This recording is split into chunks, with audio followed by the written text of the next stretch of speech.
Hey, I'm 42, but I became a millionaire when I was 26 with no inheritance, no side hustle, no tricks. And these are the 3 exact tangible steps that I took to get there. So I decided I wanted to be a millionaire when I was actually a firefighter. I was 23 years old. And being that my only education was high school and the only person more surprised than my teachers that I passed was me, well, it didn't leave me with that many options where I could make a high enough dollar amount per hour to ever get me to millionaire status. That's when I learned step 1, which is stop exchanging time for money. Because no matter what job you're working right now, the numbers just don't stack up to you being able to bank enough after taxes to invest enough at a reasonable return for you to get to millionaire status within the next 20 years. And if you're anything like 23-year-old Taylor was, he didn't want to wait 20 years. He wanted to wait maybe 3. So what I started to do is the opposite of exchanging time for money. I started to exchange value for money. Or in more tangible terms, I moved into a commission-based sales job so that I'd be rewarded on my performance rather than the time that I spent there. And the better I got at my skill at sales, the more money I would make in a short amount of time. Which leads me to step number 2, which is 3 words: all-consuming obsession. And for some reason, most people miss this. This is potentially the most important part.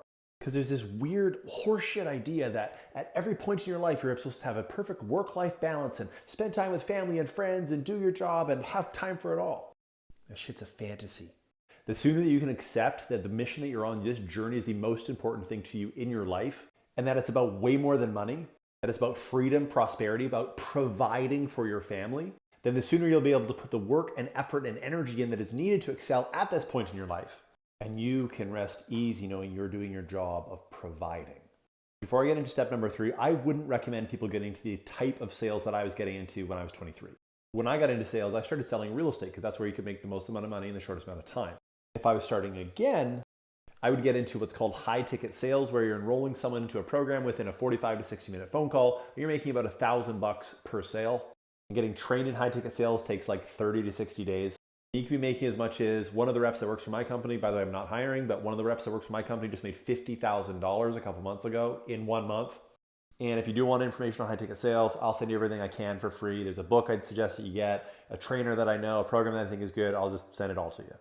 But let's get to step number 3. And for some reason, people find this hard, but the people that are disciplined are the ones that get the results, which is putting at least 10% of your income into investments, no ifs, ands, or buts. And this doesn't mean once you start making the money. Hear me on this. The reason you want to start putting 10% of your income toward investments even now, before you're making a whole bunch of cash, is because it shows your subconscious mind what is important to you in your life right now, and also shows your conscious mind, your subconscious mind, and the universe at large that you are an excellent money manager. And you've heard the saying, when you take care of the pennies, the dollars take care of themselves. My name's Taylor, and if you think I can help you on your journey to become a millionaire, follow for more.